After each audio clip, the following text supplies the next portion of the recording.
Welcome, everyone. My name is Matt Reiners, co-founder of EverSound, and with me today is Maura Feaheny, Vice President of Development and Strategy for Charter Senior Living.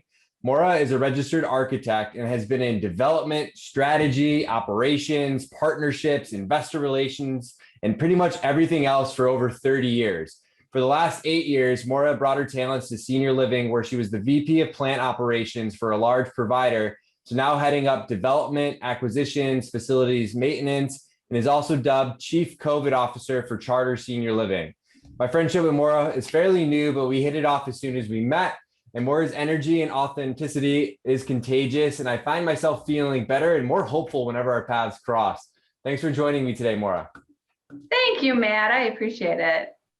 Awesome. So let's jump into it and let's talk about leadership. So, I've learned as we've gotten to know each other that we have very similar leadership styles, and we're both inspired by Simon Sinek by finding our why and helping others to find theirs. And you've mentioned fear has been a leading principle in leadership in senior living, which feels like it's on the other side of the spectrum. So I'm curious, do you think this can last? Yeah, I don't. I think fear is an old technology and an old language that's used in senior living, and it's also used in healthcare. I also think it's used in leadership in general, not just in healthcare, that people that in positions of power or people with titles feel like they can scare their people to stick around or scare their people not to leave or scare their people into doing the right thing. And the reality is the market's tight. The reality is COVID, I think, put enough fear in everybody that people don't necessarily need fear from their employer on top of everything else. In fact, they need the opposite. I believe that people that work in senior housing more than anything need empathy. Yeah. So, and you mentioned empathy, and I totally agree on that. So, do you see anything else? Do you think that needs to change as we shift to this new paradigm? I do. I think that people in general need to be treated like people. Rather than just employees. I think so often people are hired on as employees and it's all about human resources and a paycheck. But people that work in senior living specifically, they are in there for a purpose. You mentioned as you kick this off, Simon Sinek and the why. I did some soul searching myself even over COVID and why I've stuck around with senior care, because it was an exhausting, as we've all been through, an exhausting past 16 going on 17, 18, 19 months. But I stick around because I care and because I'm really trying to lead others by example. I have personal experience. I mean, I went into senior housing. My mother developed Alzheimer's when she was 72 years old. About 6 years into her diagnosis is when I moved into senior living from commercial real estate. And I believe that most people have a personal story that work in this industry. Yeah, I tend to agree. And I've even talked to other people, and they'll hire people based on, their reason for wanting to join senior living rather than just being like a paycheck or a job. It's really, what's everyone's story. And, I have a personal story with my grandmother, which has kind of, gotten me into this space. And I think what you talk about too is treating people like people. It's just so important, right? Like everyone's got other things going on in their lives. There's all these other things that are happening, and just trying to be empathetic and kind of understand what's going on in their day to day is just super important. And, it kind of. Yeah, I have actually a side note on that. I was at a community earlier this week. It's a building that we're picking up. It's a new acquisition. And it was interesting. I learned more about the human beings that we're working with, that we're going to work with, than I did about the actual community out of the gate. I spent 3 hours, 4 hours with the community, and I learned personal stories from all 4 people that I sat with. I was transparent and vulnerable, and so were they. And guess what? They're already emailing me. We're not even working with that company yet. We'll transition in September, but they're like my BFFs that are out there in the field already, and they look at me and trust me to help them as an advocate, which is really cool, actually. Yeah, that's awesome. And, I think it's, as an industry, right, we always talk about person-centered care for the residents, but it's almost like that Right. person-centered leadership for some of the people that are working in communities today. And, in those communities. I was going to say, I think that's the strength. I think without that, you don't have a staff. If you're not person-centric in your communities with how you're leading your people, and if you're not being at the core empathetic and kind, I don't think your turnover rate just goes to the roof. We all know this industry's got a really bad turnover rate to begin with. With COVID, it didn't slow, right? Our turnover rate continued. And you ask these people that work in our communities, especially in front and center, the corporate staff, all of us, there's a lot of hoops you need to go through to work in senior living. And even before, the CDC pronounces you have to wear masks, or you have to be tested, or you have to be vaccinated, our industry is, front and center and jumping in front of that curve. So. Yeah. And I think, you touch on turnover being high in this industry, which is absolutely true. And I think something that plays into that is burnout. And, especially in some of the frontline heroes, if you look over the last 17, 18 months. And I'm curious, do you and your team do anything special to help build morale in your communities? I think burnout is at an all-time high. Again, I've only been in the industry for 8 years. But we need to understand, as you mentioned earlier, we need to understand what's going on in their lives. Childcare is an issue. Sickness is an issue. Family specific issues. We need to, again, I keep going back to this person-centric reality. We need to get to know the person, and we need to be understanding. That doesn't mean we need to roll over. That doesn't mean that we don't need to hold people accountable. I'm not suggesting that. But I am suggesting that people need to be a little bit more empathetic. In certain parts of the country, specifically, if you go out in the field, I find it interesting that depending on really what's going on in the news, I think I told you when I met you, I'm originally from Chicago area, and I'd lived there for my entire career up until recently. I moved to Nashville, and there's a tangible difference in people here in Nashville compared to Chicago. The tensions are just lower. And you need to also consider that, I think, when you're managing people. I think you need to consider the tensions that are in society, whether it's governmental, whether it's the schools being shut down, whether it's extended unemployment benefits, whether it's cutting off the extended. I mean, there's a lot of things that have changed in the last 18 months that I think everyone needs to acknowledge and be aware of. Absolutely. And I think one of the interesting things, especially in this space, is, I think M&A seems to be very high now. I mean, people kind of changing either management hands or communities being bought and sold. And I noticed you're also the corporate acquisitions manager. And, you recently shared a story just even now about one of the recent acquisitions and getting in there and getting to know the people. And I'm curious, because I imagine at the community level, right, that can be scary and nerve-wracking when a new company is coming in.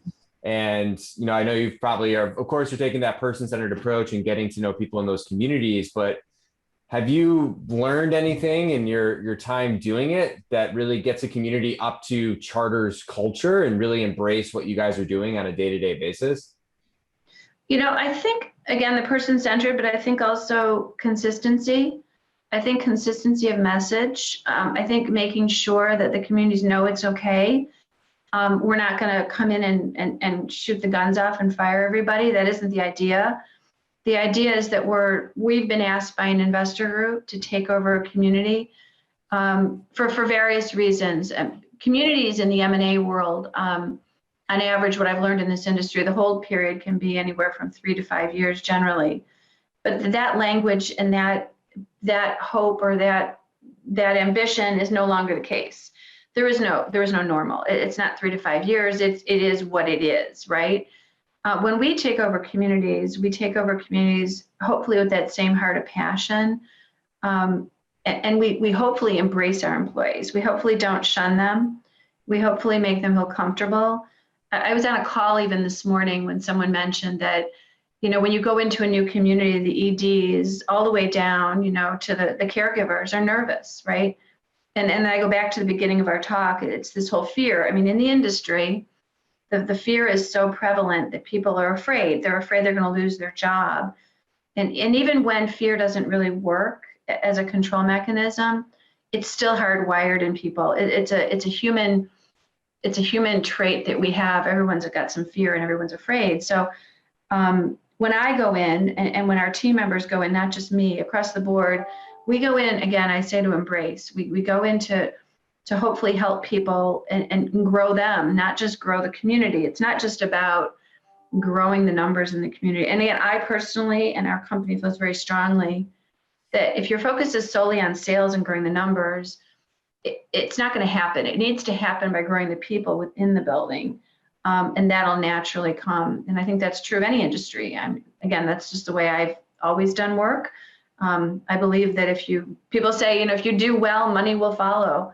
And I think that's very true, especially in this fractured world we have right now with the post-COVID and the COVID pandemic and the resurgence, et cetera. So.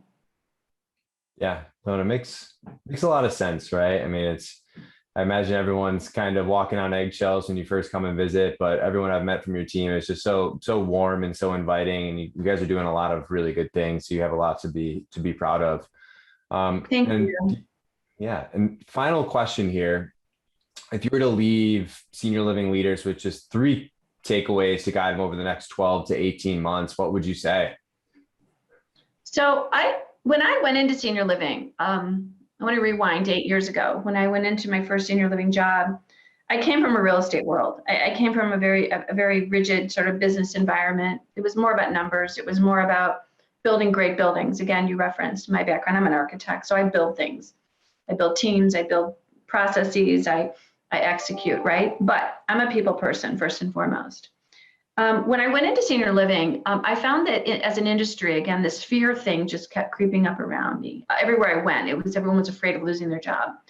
And I decided with my team I have 5 plant operations folks working with me, I decided to lead differently. And I totally flipped it. And I said, listen, I used to play a song, be humble and kind. And then that evolved into 3 words that I've led with, and it's to be kind, be present, and be committed.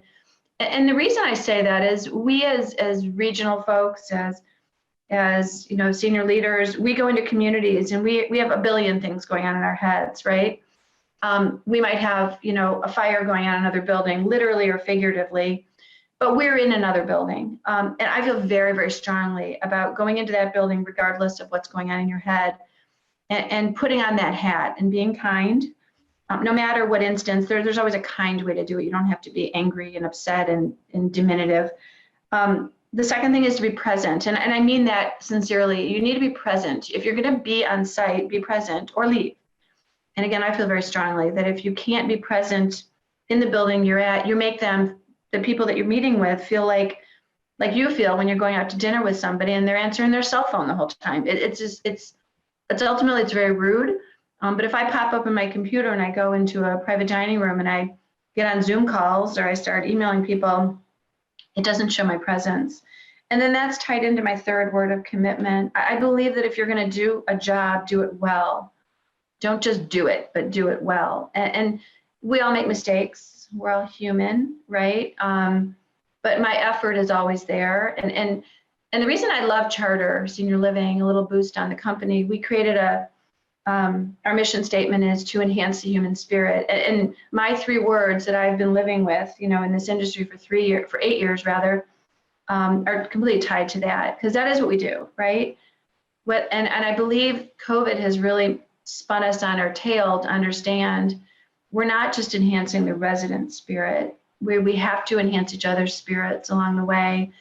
And then just like the making of money, it naturally evolves to the residents, because if we're enhancing each other, ultimately we're enhancing the residents because they see it, they feel it, and they know if you're leading with heart. So those are the 3 things I would leave any senior living, I would leave any industry with, just to be kind, be present, and be committed in everything we do. And that includes your families, right? Because we all go so far and we're all moving so fast. And again, we all slip. I slip, right? I'm human. I mean, I'm not always kind. I try to be, but acknowledge that, sometimes people have a bad day. And I think being humble, understanding that, whoever you're working with is trying their best. Sometimes they make a mistake. We all do, right? But understanding that someone might have a bad day or something might be going on at home. Maybe there's a reason to be even more kind, right? Rather than, hit them over the head. So does that answer your question? That was great. I got to give you a microphone to drop after that. That was awesome. Oh, that's kind. Yeah. Well, meeting you, Matt, has been really great. I mean, you're one of these authentic, real people, and you can feel it when you can feel your energy when you meet you. You have an energy about you that you want to observe and learn. And I'm very similar. I mean, I'm about relationships and meeting people, and I think that will lead to better business, not just better business, but also better relationships. It leads to better business. Because in the end of the day, people want to work with people they care about. They really do, Of right? course. So, Of course.